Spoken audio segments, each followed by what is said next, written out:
Namo tassa bhagavato arahato samma sambuddhassa. Namo tassa bhagavato arahato samma sambuddhassa. Namo tassa bhagavato arahato samma sambuddhassa. Hello everyone. Today we are going to discuss about a very significant topic in Buddhist teachings. First of all, I would like to emphasize on the fact that the teachings that I will be giving is solely based on the Theravada doctrine. Theravada is one of the doctrines preserved within the Buddhist traditions, and which has a very ancient lineage, which we can trace back for a long period, even looking objectively on it. And this Theravada tradition has its own way of interpreting the doctrine, what the Buddha has said. So in this regard, my topic would be letting go, which is a very unique teaching in present day context of Buddhism. The Dhammadharaṇī platform or the YouTube channel, the organizers invited us to give some Dhamma talks related to Buddhism, and in collaboration with the International Institute of Theravada, we will be providing educated venerables who are capable of giving sermons in English. So you will be able to have a good Dhamma series onwards. I myself would not be able to give frequent Dhamma talks, but two teachers of this institute is willing to discuss about some relevant, very important topics related to Buddhism, which are greatly connected with our lives. The topic of letting go is very popular among today's Buddhists, and it has narrowed down, in my opinion, to a context where we are focusing on the present moment and letting go everything other than focusing what is in front of us. In terms of Theravada teachings, I would like to emphasize, I would like to explain this path, explain this mental quality of letting go from the beginning till the end of attainment. In that regard, I'll be taking different approaches to show how this aspect, spiritual aspect, is related to our threefold practice. In some places, we discuss Dhamma as Dana, Sila, Bhavana. In some occasions, we talk about Sila, Samadhi, Panya. As I assume that most of the people who will be listening to these talks are lay devotees, I would take the approach of Sila, Samadhi, Dana, Sila, Bhavana, beg your pardon, Dana, Sila, Bhavana, in order to elaborate this phenomenon of letting go in relation with the final liberation. Dana, first of all, Dana means giving something to someone which we owned by ourselves. It means in order to give something, in order to perform a dana, first of all we have to own, we have to have the ownership of the thing that is being offered. Just facilitating someone else's offering also amounts to a certain type of a merit, but it is not a full-fledged dana or charity. In order to perform this charity, we have to give up something that belongs to us, to someone. And it is not just discarding. We can just discard something away and let it go. In order to be a dana, we have to offer it or give it to someone, and whether the person would use it or not is a different factor. But just giving up something to someone, according to the Theravada tradition, amounts to dana. So in this regard, we also need to keep in mind as ones who are studying Buddhism, we should always keep in mind that it is very important to stick to the definitions. Because, for example, in our day-to-day life even, we have certain definition. We don't call anyone a mother. We call mother only to the person who gave birth to us, or maybe who looked after us, but biological mother is the one who gave birth to us. So even in normal day-to-day language, we do respect the definitions. If we violate the definitions in our language, we will not be able to understand each other. In the same way, when you are studying a philosophy, there are certain definitions, and those definitions has been fixed by the founder of the religion himself or the close disciples who came after him. Or maybe sometimes two disciples may have would introduce two definitions for the same topic. That's a matter of argument or discussion, how to understand which definition is correct or wrong. But as for my part, I will be explaining the Dhamma based on the definitions made by the Theravada tradition, preserved by the Theravada tradition. So, if we talk about killing, in order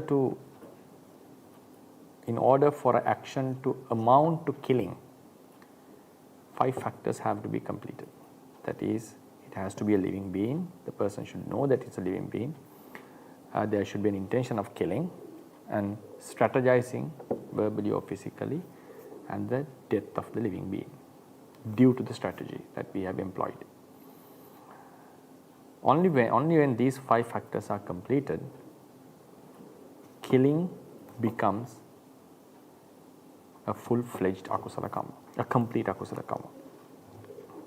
In order for something to be a dana, according to tradition, the thing that is offered has to be owned by the person who is giving the dana, making the dana, and that has to be offered to someone, a living person. Living means, now in this regard, the definition doesn't say that the person has to be living. It should be a living being. So even though the person has lived in the past, Theravadians claim that the dana is complete because we have dedicated it to someone. Whether the person knows it or not is not a matter of fact, whether to decide whether the dana was complete or not. The awareness of the receiver is obviously not a fact. Even in our day-to-day life, for example, if parents are giving or distributing their wealth to their children, most of the cases in Sri Lanka, in countries like in Asia, some countries they just write their inheritance to the children without informing them. Children have no idea sometimes to whom the parents have given their wealth. Now think a parent has written their wealth or properties to a child. The child is not aware of that, and that child has his or her own children, and suddenly without knowing it, the child passes away. What happens according to the law? The inheritance goes to the grandchildren because it passes from father to parent, parents to children. So why was that? Because it was already given to the child, even the child was not aware of it. So the person using it or not is not a matter of fact to decide whether the dana was complete or not. So the Theravadins extend this to the level that now it can happen to a future. For example, we may dedicate something to someone who is not born yet. We may dedicate something to someone. We may dedicate something to a person who is not born yet. He has not appeared yet. But when he is born, it belongs to that person. So likewise, Theravadians take it to the backwards as well. So they consider even you offer to a living who is dead, still the offering was completed. Then how to deal with it? We have different approaches. Who can use it? How the ownership would be shared and all this. So anyway, that's the definition of dana. Now, dana is the act of giving something to someone. Obviously, in this act, we are letting go 2 things. Now, our main topic is the letting go. So, the debate would still exist whether you can give something to someone who has already passed away, whether dana is complete or not. But we obviously know it can happen to someone who is not born yet, future or the present one, even the person is not aware of it, and even the person doesn't use it. So the letting go aspect is, we obviously know we give dana to the beings who are around us. Or in such occasions, we let go two things. Mainly, we let go the thing that we offer. We let go of the thing that we offer, because it's been considered as mine. For some being, just giving $1 or $2 or few rupees would be not any huge task, but please keep it in mind. There are humans who are not capable of even letting go of something very small. So it's a mental aspect. We are holding it. We consider it as mine. It's very difficult to detach ourselves or deprive ourselves of the property that we own. More value the property is, more difficult the activity is. Getting rid of it is. That's something else. But in order to give a dana, we have to give up the property for the sake of someone. While we do that, we are getting rid of the property physically. At the same time, there's a mental aspect of letting go of the attachment towards the property. Now, this attachment, sometimes it's most commonly known as attaching, like considering it as mine and holding it for ourselves. Like attachment and consideration, these are two things. For example, if you think about the Buddha, he also considered his robe as mine. There was an arahant theory called Uppalavanna once. So one monk made an inappropriate request from her, asking for her underrobe. He had different intentions, but she refused it. In the end, she had to give it because he was forcing her. So she considered it as hers. But in most of the cases, now in that case, she didn't have any attachment towards the robe, as she was an enlightened being, but she still considered as mine. So in the very basic level, in the very fundamental level, dana means giving something that is owned by you, which is considered by you as yours. Attachment is a secondary thing. But in most of the cases in the world, when you're talking about ourselves, the worldlings, we are attached to the property that we have, especially the money and the physical properties such as houses, wealth, our lands, plantations, domestic animals, whoever it is. We are attached to these things. It's a very huge attachment is there. So while we are giving this, while we are offering this, we are letting go of the attachment towards this property. If an arahant is giving, he's getting rid of the consideration. It as mine. So in this regard, when we are giving dana, we let go of the property itself and also our attachment towards the property. Now, in most of the cases, people may feel like giving something very trifle is not a big issue. But the value of the thing that is being offered, when the value of the thing that is being offered is higher, more difficult the offering is. Now think about someone is willing to donate a kidney, which is a body part of our life, part of our body, which is very helpful and useful, without which it's very difficult to live properly, live peaceful, like healthy. So in such a donation, most of the cases, the person would think many times, how can I cope with this? How can I live without this? So there are many thoughts occurring in such a person, for sure. There's no doubt about that. So the same type of thoughts may appear in some beings, in some humans, while they're offering things that we may give without any hesitation. So what happens is, it's the attachment what matters. Now think about the life of a bodhisattva, the past life of the Buddha. according to the stories, he had sacrificed his life in many, many lives. He sacrificed body parts, limbs, in many lives. Like he was just offering some very valueless, like priceless, very, very cheap things to others. In some occasions, people come and ask that. Whether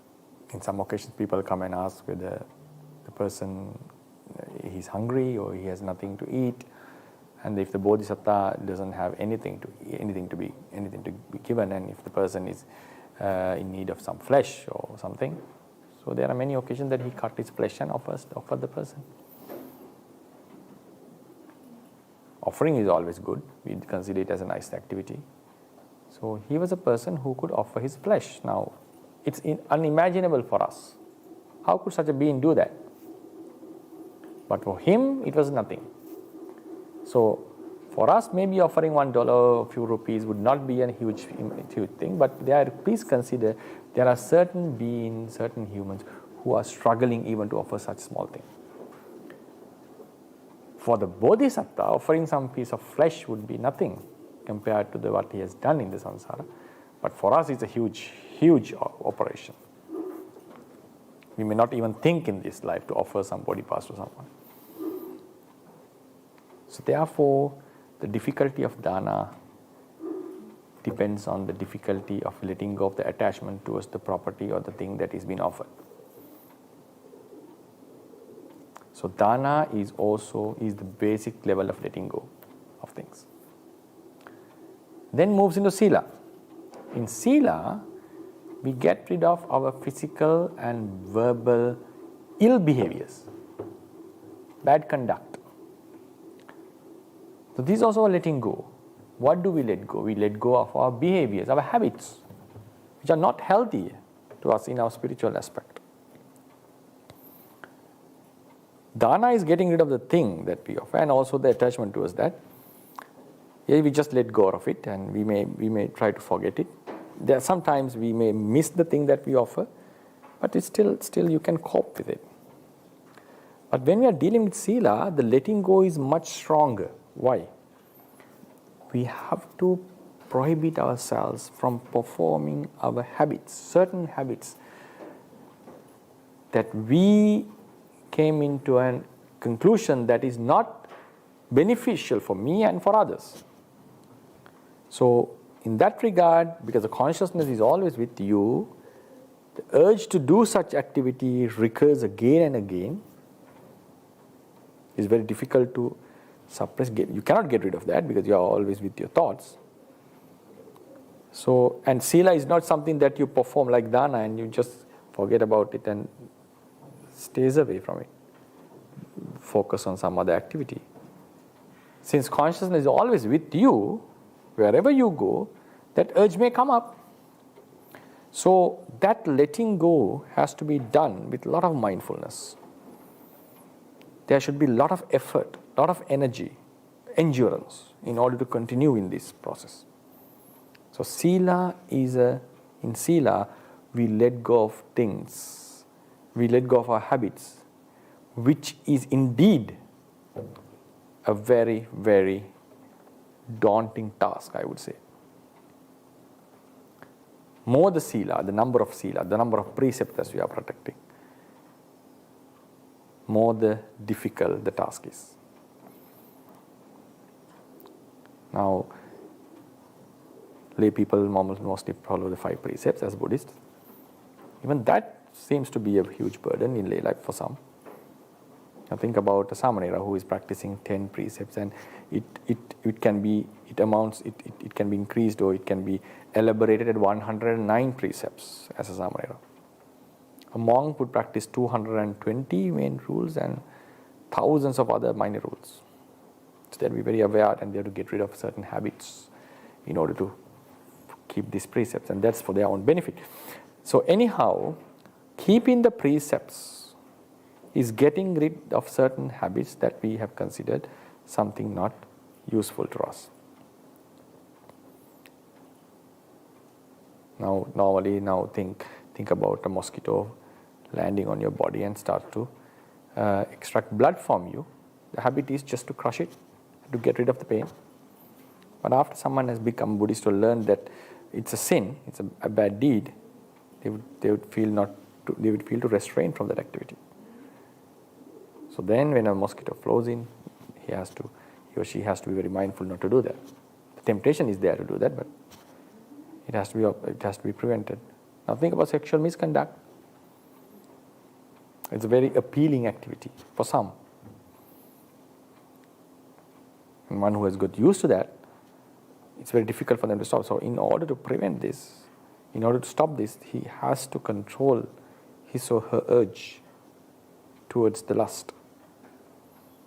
Think about drinking alcohol. When you get addicted to it, it's very difficult to get rid of that. So likewise, getting rid of certain bad habits is much difficult than just getting rid of some physical stuff, object.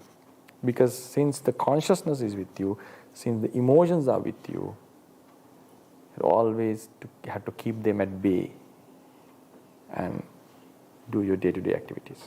So it's a letting go. It's a huge letting go. It's a much, much advanced letting go than giving up an object for someone. Then we move on to another aspect of letting go, that is developing samadhi. Dana, sila, bhavana. Bhavana is twofold, samatha bhavana and vipassana bhavana. Samatha bhavana is developing a samadhi, concentration on a particular single object or a group of objects.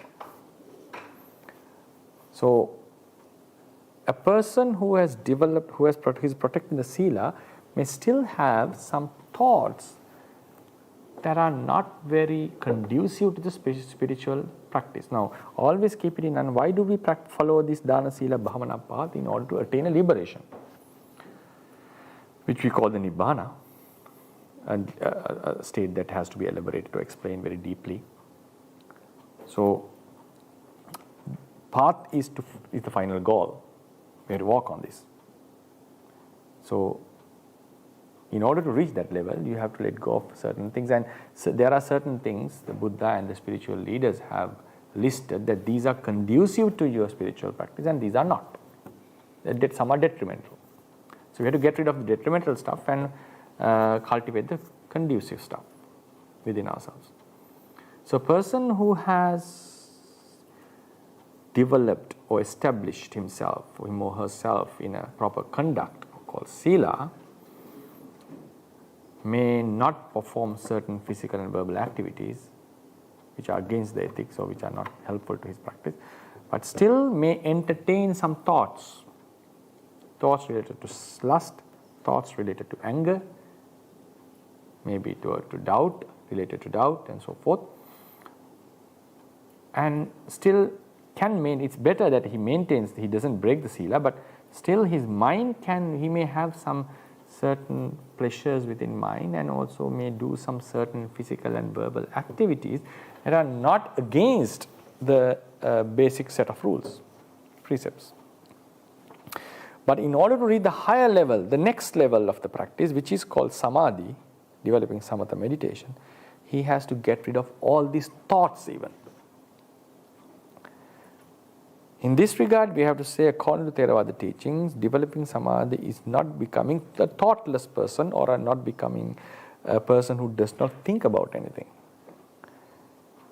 In samatha meditation, we have to focus on a certain particular object or a group of objects, similar group of objects.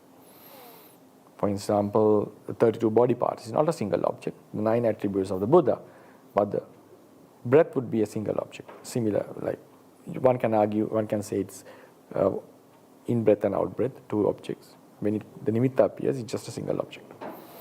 So, in samatha meditation, we are narrowing our focus into a particular object. So, when we are doing so, we need to get rid of all the other irrelevant thoughts, unnecessary thoughts. Only then we'll be able to develop the samadhi. For example, while you are meditating, thoughts may come up, that's natural. But the problem is if you entertain, if you go with them, mind follows them, goes astray from the practice. Enjoy such thought. Keep on fantasizing, creating a story. That's where we lose the concentration. If we want to attain the bliss of samadhi and go to the next level of our practice, it's a must that we have to let go of all the unnecessary thoughts, which are very tempting. It's very difficult for us to just to focus on something because our mind tends to go and find out various objects, because otherwise we may feel dull or bored. The best example is if you are supposed to stay in a room for a 10, 12, 15, 30, 60 hours, like what happened in COVID, during the COVID. They are frustrated, right? They wanted something new, to experience something new. The desire to know new things is against the samadhi. Samadhi means you are satisfied with one single object in your mind. In dana, by giving up certain things, you become satisfied with what you have. For example, if I'm going to offer my phone, I can only do it if only I can satisfy myself without it, right? I may give up certain sila, I will give up certain bad habits and observe a sila. That's only I'm satisfied with the activities that I can do. So there is a boundary always, things that I may not do. In samadhi, the field is much narrower. I'm just satisfied with one single object or some group of objects. So as long if you stay in samadhi for 1 hour, you have to be satisfied with the object of the breath. If you're thinking about other stuff, about tomorrow's Dhamma talk or what we have given yesterday, what is we are going to cook, what I'm going to cook for today's night, and where I'm going to have my dinner, you're never going to develop your samadhi. So in order to develop the samadhi, you have to let go of all the other objects, all the other thoughts, entertainment. So it's up to us to decide which path we want to walk upon. Whether you walk upon the entertaining path or walk upon the samadhi path. This is all about a person who is interested in a spiritual growth and finding the final liberation. So when we are developing, if you want to develop samadhi, we have to get rid of these thoughts which are not related to our object, meditation practice. It's a letting go. It's a very difficult type of letting go. Now, sila, in the sense of sila, we are not performing certain actions that seems to be very unhealthy in our spiritual progress, which seems to be an unwholesome deed. And that is, it's not that we are supposed to do, we get the opportunity to do all these activities all the time. We perform certain activities like bad behaviors. Even the worst person in the world would be performing these bad behaviors only for a few times per day. It's not that most of the day he's not performing such bad activities, right? So if someone is protecting the sila precepts, he or she, yes, they have to be mindful all the time because the urge can be there to perform such an activity. But the opportunity of such activity is always lesser compared to the thoughts, because thoughts are always generating in your mind. The opportunity to kill an animal being or steal something, to have sexual misconduct or to lie to someone or to take alcohol. Think about this, right? If you are in a very good confined room with a good aircon, alone, you cannot break any of these 5, right? If there's no alcohol in the room, for example. If there's no mosquitoes, it's confined. There's nothing to steal, it's your own room. There's no person to conduct the sexual misconduct. No person for you to lie. And there's nothing to be taken as intoxication. And we also don't perform such activities all the time because it's not, if you keep on doing such activity, we ourselves feel the regret, right? So therefore, it's not that it's now Getting rid of sila is much harder than getting rid of something by offering. Sila is much advanced than dana, obviously. We have to be always mindful on this. But think about samadhi. If you are supposed to develop a samadhi, we have to always be in alert,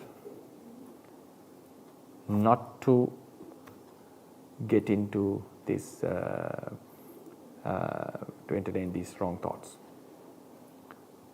which is a much difficult thing.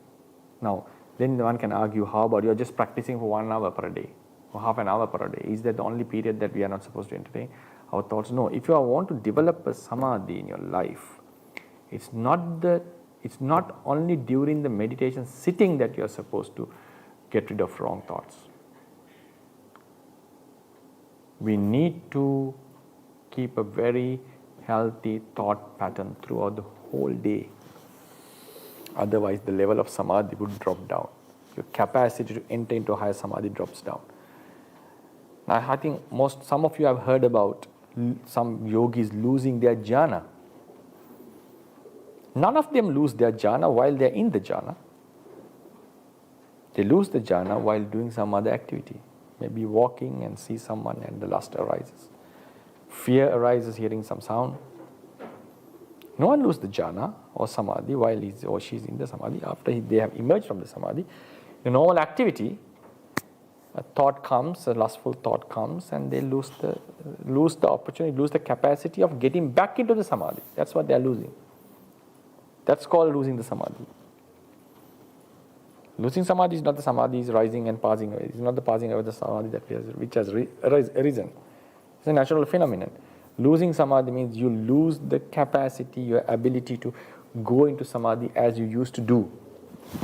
So this capacity is lost normally in day-to-day life while encountering some strong objects or while strong defilements arising in you or performing some bad activity. Especially when strong thoughts come in you. So, in order to develop a samadhi, it's not that one has to let go of thoughts during the meditation session. In order to have a progress, one has to maintain this discipline throughout the day. Only then a progress can be achieved, even expected. So this is a much higher type of letting go. Samadhi doesn't mean just staying without thinking anything. No. It's not the Theravada tradition of practice. Theravada tradition, Samatha Bhavana, has specific objects. We have 38 objects in 40 types of meditations. We are supposed to focus on them. And there are techniques, how to focus, how to develop the focus, how to look into this, what sort of attitudes that we should have and all this. That's called developing samadhi. Then comes to the next stage of vipassana, samatha vipassana, second level of bhavana. In vipassana, we are getting rid of, it's a much advanced letting go, I would say.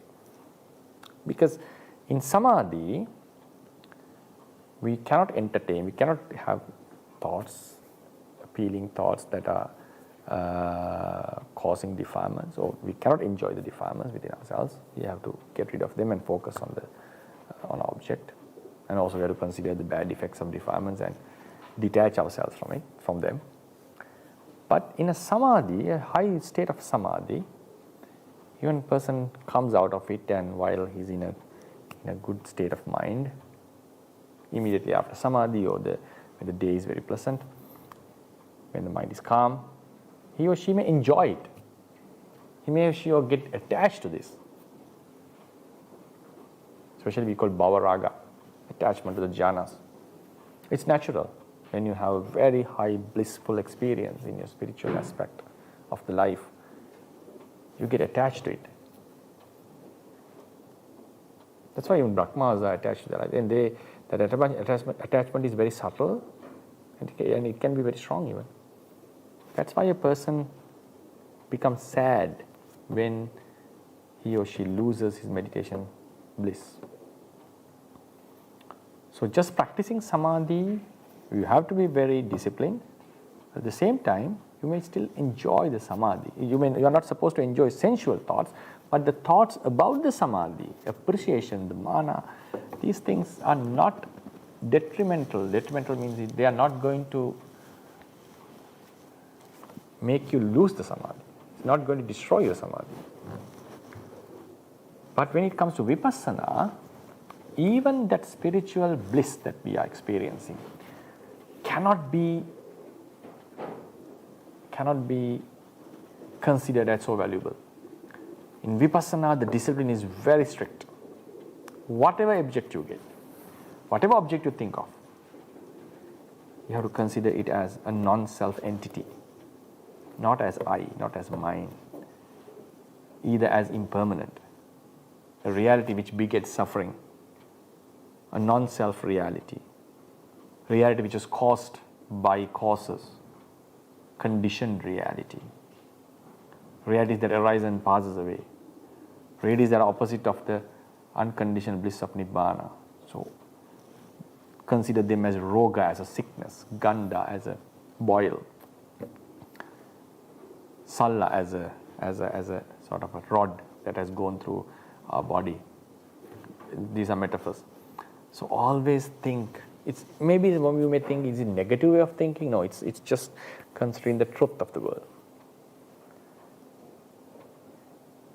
If there is a truth, we have to understand it, right? Just forgetting about our death, the future death that is inevitable, just living without considering about it is not an admirable thing.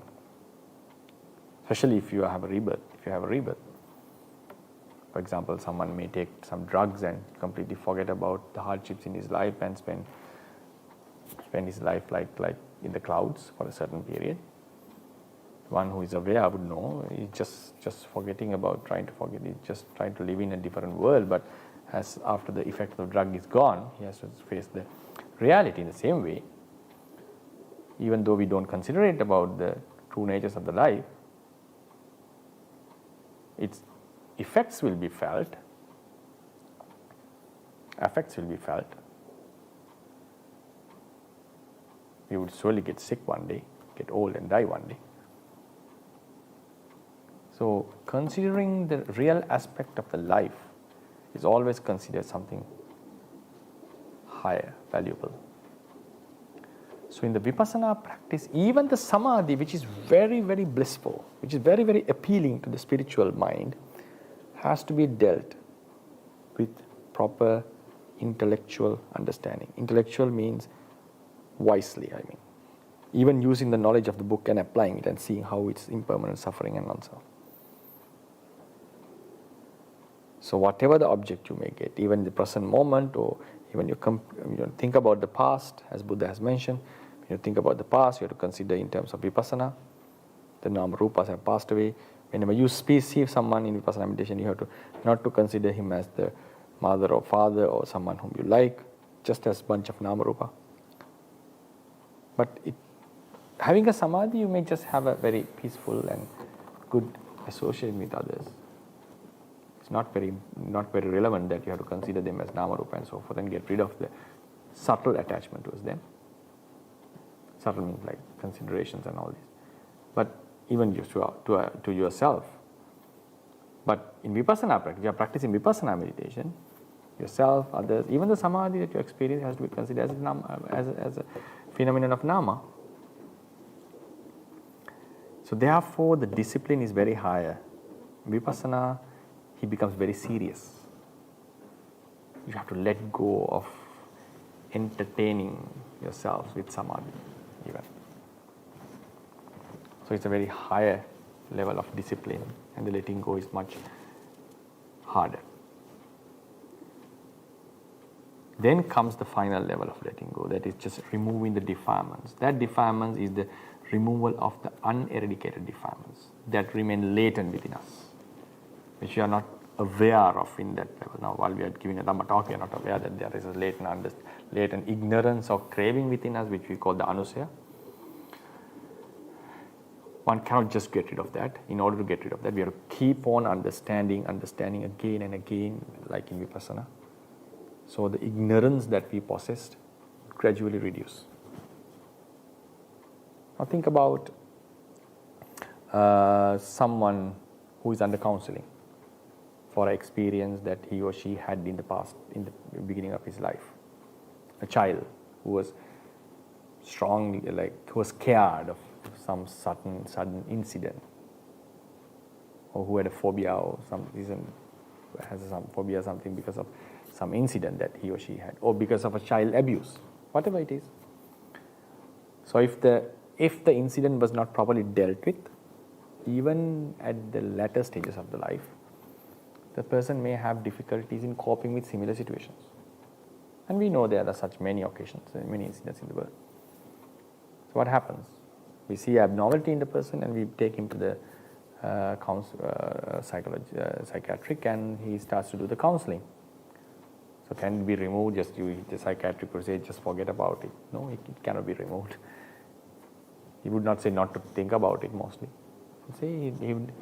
He would make you to understand it, give an understanding about the situation. Because if it's a child abuse, it's not going to affect you as a grown-up adult, something which happened at the lowest, at the younger stage. And you have changed, the world has changed. It's not that people are going to attack you in the same way, and it's not that your children will be treated in the same way by everyone. And it's not that every person in the world are like this, not abusers. If the child was afraid of some kind of animal, he would say, no, understand about these things. And they would make him to encounter with such animals and get rid of the fears and to see that they are not harmful as you think. So what they are doing, the counselor is doing, is removing a certain type of ignorance, emotional ignorance, and the emotions will be removed. The fear is there, sometimes too much attachment can be removed, because showing that the reality, it could be removed. Therefore, in such counseling, what the psychiatric is doing is enlightening the person. Even though while the person was in his normal day-to-day activities, the ignorance was still there. It was not present in his mind. He had the danger or possibility of going back into the ignorance, and the emotions would come out. Why is that? The ignorance, he's rid of the ignorance. According to Buddhist teaching, that ignorance exists within ourselves. Not as a consciousness, but in a subtle level. We call it the anusaya level, the latent level. The ignorance may come up at any time. So what the counselor is doing, enlighten the person during many sessions. So more he gets understanding, more he gets clarity, slowly the ignorance would go down, but sometimes it may come up and the emotions may come up. But at a certain stage, if he understands fully, if the darkness is removed, the light is lit, light of wisdom is lit, then experiencing the same object in a similar way is not going to affect him. He's free from that ignorance. So process is considering it very wisely, going for counseling, doing the homework. Same way a person who wants to get rid of the ignorance towards the life sees the nama and rupa as it is again and again and for many times, getting rid of the ignorance slowly. At a certain level, when he starts to fully understand this reality and sees the nibbana, the object of nibbana, that ignorance will be removed, because he has a comparison now. Otherwise, he didn't have any idea about how it is, the state devoid of these aggregates. He sees the bliss of it, the comfort of it. Ignorance is removed, the attachment is removed. So then, it's the utmost level of letting. It's a very high level of letting go of the defilements, latent defilements, which you cannot do like giving up, like giving dana, or just by suppressing. It's only through understanding. That is also letting. It's called chago patinissago. what we let go is the ignorance, and then together with it, the craving towards this life. At the same time, while we are getting rid of the defilements, another letting go happens, which is the letting go of or getting rid of the suffering to come.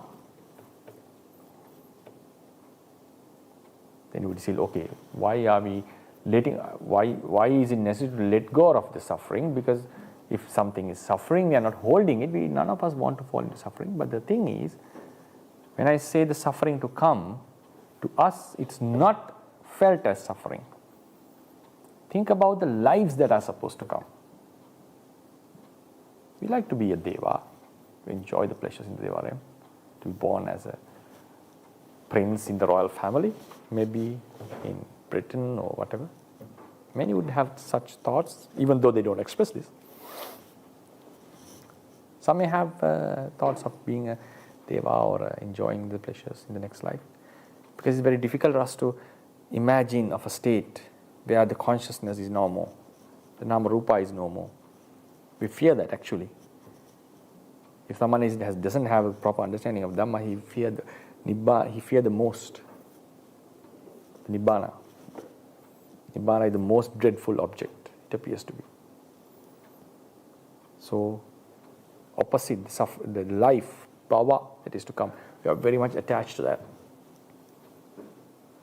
We are attached to this life itself, at the same time lives to come. That attachment is based on ignorance. And when we have ignorance and attachment, we have accumulated a lot of karma in the past. So when we are with the karma, we are bound with the suffering to come, bound with the lives to come, to which we have attached. Because we don't want to lose this experience. So it means we are attached to, we like for the continuation of this existence. And we get rid of that. We get rid of the attachment towards all the nama and rupa, and we get rid of that suffering, we call. Actually, which we considered as something blissful in the first place. That is called getting rid of the suffering that has not arisen yet. Anupanna dukkha. So, now I think I have covered all types of letting goes in Theravada teachings. You get let go of the objects in dana, you let go of the attachment towards the object while performing dana, you let go of the bad habits, behavioral patterns while practicing sila, you get rid of the thoughts, entertaining thoughts in order to develop the samadhi, you get rid of the the thoughts of enjoying the samadhi in vipassana, and you get rid of the latent defilement, especially the craving, by removing the ignorance, craving towards this life. You have to get rid of that. When you remove the ignorance, the craving, attachment towards this life will be removed. Ignorance is, we get rid of that, but what we are actually getting rid of is the craving, because that's what is appealing to us, right? We like to possess this. And then together with that, we get rid of the suffering or the lives to come. That's called attaining Nibbana. So, with that we attain the Nibbana. See, Nibbana and attain Nibbana are two things, but happens at the same time. Anyway, so I hope you had a better picture about the concept of letting go under the Theravada doctrine. So, and wish you all the best, and may you be able to let go of all the things and get rid of the samsara as soon as possible. And the Dhammadharaṇī YouTube channel, mainly run by Mr. Suminda Salpita Korala. Also thank him for inviting us, IIT, International Institute of Theravada, into this channel. So monks here would be able to spread the Dhamma, and many would benefit out of the talks. So in future, two venerables, teachers of IIT, will be conducting programs for the entire semester. When time permits, I may also come time to time and give a Dhamma talk. And wish you all the best. And there will be some other venerables are also performing the talks in this channel. So hope you will be able to embark the journey towards the very high goal of liberation in Buddhism, step by step. Okay, wish you all the best. Therwan Samai.